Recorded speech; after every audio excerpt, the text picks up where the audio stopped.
আসসালামু আলাইকুম। আপডেট বাংলা সংবাদে আপনাকে স্বাগত। শুরুতেই শিরোনাম, পরে বিস্তারিত। নির্বাচিত সরকার ছাড়া দেশ সুষ্ঠুভাবে চলতে পারে না বলল দুলু। এদিকে দায়ী ব্যক্তিদের বিচার হওয়ার পর আওয়ামী লীগকে নির্বাচনে স্বাগত জানানো হবে বলল ডক্টর ইউনূস। এছাড়া আওয়ামী লীগকে নির্বাচনের সুযোগ দেওয়ার বিষয়ে যা বললেন হাসনাত আব্দুল্লাহ। আরও থাকছে, খালেদা জিয়াকে দেওয়া সম্মানে জাতি আনন্দিত বলল মির্জা ফখরুল। এবং সর্বশেষ জানিয়ে দেব, আমরা বাংলাদেশের মানুষের মানবাধিকার সুসম্মত দেখতে চাই বলল ম্যাথিউ মিলার। শিরোনাম শুনছিলেন, এবার বিস্তারিত। নির্বাচিত সরকার ছাড়া দেশ সুষ্ঠুভাবে চলতে পারে না বলল দুলু। কেন্দ্রীয় বিএনপির সাংগঠনিক সম্পাদক ও সাবেক উপমন্ত্রী আসাদুল হাবিব দুলু বলেছেন, প্রতিদিনই আমরা আইন শৃঙ্খলার অবনতি দেখছি। এতে মনে হচ্ছে পতিত সরকার বিভিন্ন ষড়যন্ত্রে লিপ্ত হয়েছে। নির্বাচিত সরকার ছাড়া দেশ সুষ্ঠুভাবে চলতে পারে না। দুলু বলেন, ছাত্র আন্দোলনের মাধ্যমে বিএনপির মূল দাবি ছিল সংস্কার করে শান্তিপূর্ণ, অবাধ, নিরপেক্ষ, গ্রহণযোগ্য নির্বাচনের ব্যবস্থা করে দেওয়া। আমরা মনে করি যতদিন পর্যন্ত অবাধ নিরপেক্ষ নির্বাচন হবে না, ততদিন স্বাভাবিক অবস্থা দেশে ফিরে আসবে না। তিনি আরো বলেন, আমরা আশা করি সরকার অতি দ্রুত অল্প সময়ের মধ্যে সংস্কারের কাজ শেষ করে গ্রহণযোগ্য নির্বাচনের পরিবেশ সৃষ্টি করবে, যে নির্বাচনের মাধ্যমে দেশের মানুষ তার মনোনীত ব্যক্তিকে নির্বাচনের মাধ্যমে প্রতিনিধি হিসেবে নির্বাচিত করতে পারবে। একটি রাজনৈতিক সরকারের দায়িত্ব দেশের আইন শৃঙ্খলা স্বাভাবিক করে দেশের মানুষকে সংগঠিত করা, দেশের সার্বিক উন্নয়নের নেতৃত্ব দেওয়া। দায়ী ব্যক্তিদের বিচার হওয়ার পর আওয়ামী লীগের নির্বাচনে স্বাগত জানানো হবে বলল ডক্টর ইউনূস। সবাই সুষ্ঠু বিচার পাবেন উল্লেখ করে প্রধান উপদেষ্টা ডক্টর মোহাম্মদ ইউনূস বলেছেন, হত্যা ও নির্যাতনের জন্য দায়ী ব্যক্তিদের জবাবদিহির আওতায় আনার পর আওয়ামী লীগকে নির্বাচনে স্বাগত জানানো হবে। মার্কিন সাময়িকী টাইমকে এই কথা বলেছেন তিনি। আওয়ামী লীগকে নিয়ে ডক্টর ইউনূস বলেন, নির্বাচনে অংশগ্রহণের ক্ষেত্রে অন্য যে কারো মতো তারা স্বাধীন। আমরা তাদের রাজনৈতিক ক্ষেত্রে মোকাবেলা করব।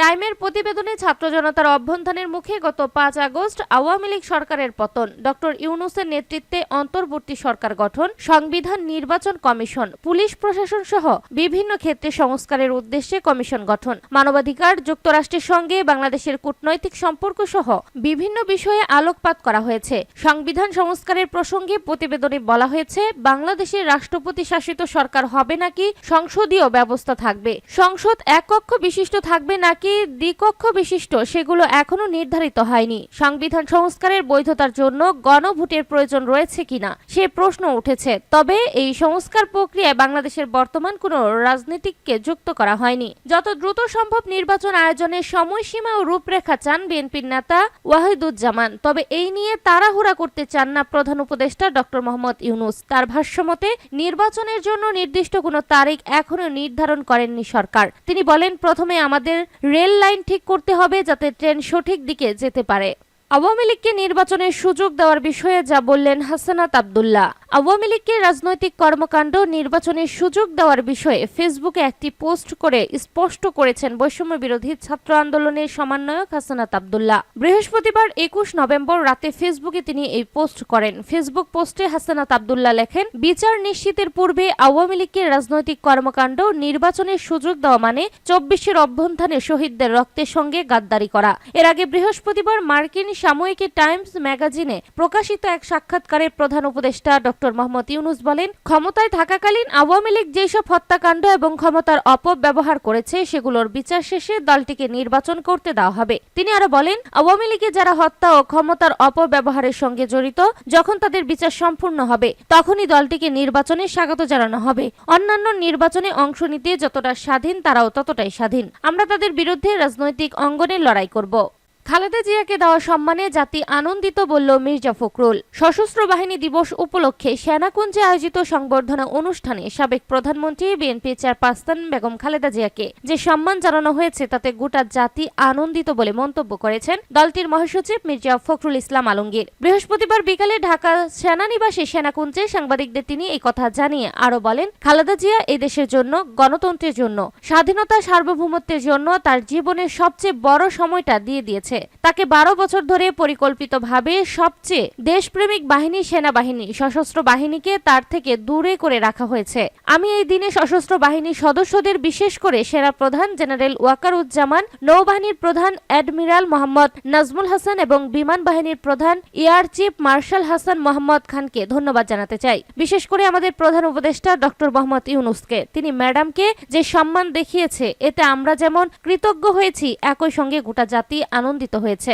বিগত আওয়ামী লীগ সরকারের সময়ে 2018 সালের 8 ফেব্রুয়ারি কারাগারে যাওয়ার পর এই প্রথম কোনো অনুষ্ঠানে যোগ দিলেন খালেদা জিয়া। 2009 সালের পর এবারই প্রথম ভারপ্রাপ্ত চেয়ারম্যান তারেক রহমানকেও আমন্ত্রণ জানানো হয়। এদিন বিকাল 3:30টায় গুলশানের বাসা ফিরোজা থেকে নিজের সাদা গাড়িতে চড়ে সেনাবাহিনীর প্রোটোকল পাহারায় সেনানিবাসের উদ্দেশ্যে রওনা হন সাবেক এই প্রধানমন্ত্রী। তার গাড়ির সামনে ছিল মিলিটারি পুলিশের এমপি পাইলট কার, পেছনে সেনাবাহিনীর একটি অ্যাম্বুলেন্স। বিএনপি চেয়ারপারসনের সঙ্গে ছিলেন তার প্রয়াত ছেলে আরাফাত রহমান কোকোর স্ত্রী শর্মিলা রহমান এবং ব্যক্তিগত চিকিৎসক ও বিএনপির স্থায়ী কমিটির সদস্য AZM জাহিদ হোসেন। খালেদা জিয়া বাসা থেকে বেরিয়ে গাড়িতে ওঠার সময় রাস্তায় জড়ো হওয়া বিএনপির কর্মীরা পুরো এলাকা স্লোগানে মুখর করে তোলেন। বেলা 3:35 সেনাকুঞ্জে সংবর্ধনা অনুষ্ঠানে পৌঁছান খালেদা জিয়া। এ সময় হুইল চেয়ারে করে তাকে অনুষ্ঠানের নির্ধারিত আসনে নিয়ে যাওয়া হয়। প্রত্যক্ষদর্শী সূত্র জানিয়েছে, খালেদা জিয়া সেনাকুঞ্জে পৌঁছলে সেনা প্রধান জেনারেল ওয়াকারুজ্জামান, নৌবাহিনীর প্রধান অ্যাডমিরাল মোহাম্মদ নাজমুল হাসান এবং বিমান বাহিনীর প্রধান air chief marshal Hasan Mohammad Khan তাকে অভ্যর্থনা জানান।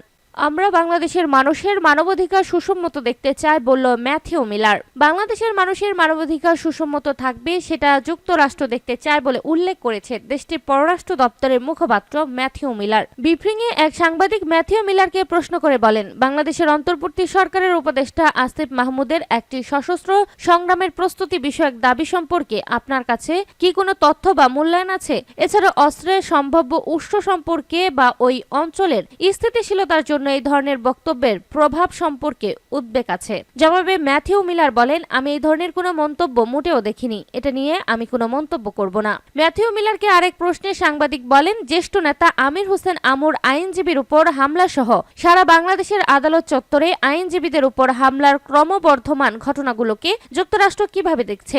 বাংলাদেশের মানবাধিকার, আইনি সুরক্ষা এবং আইনের শাসনের বৃহত্তর প্রভাবের বিষয়ে যুক্তরাষ্ট্রের অবস্থান কি? জবাবে যুক্তরাষ্ট্রের পররাষ্ট্র দপ্তরের মুখপাত্র বলেন, বাংলাদেশে মানবাধিকারের ক্ষেত্রে আমাদের অবস্থান আগের সরকারের সময় যেমন ছিল, এই সরকারের আমলেই সেটাই রয়েছে। আমরা বাংলাদেশের মানুষের মানবাধিকার সুসম্মত দেখতে চাই, এটাই শেষ কথা। আরেক প্রশ্নে সাংবাদিক বলেন, বাংলাদেশের অন্তর্বর্তী সরকার সংবিধান থেকে ধর্মনিরপেক্ষতা বাদ দেওয়ার কথা ভাবছে বলে প্রতিবেদনে এসেছে। এতে দেশটির গণতান্ত্রিক কাঠামো ও সংখ্যালঘুদের অধিকারের উপর উল্লেখযোগ্য প্রভাব পড়তে পারে। এই বিষয়ে আপনার মন্তব্য কি? ম্যাথিউ মিলার বলেন, এই বিষয়ে আমার কোনো মন্তব্য নেই।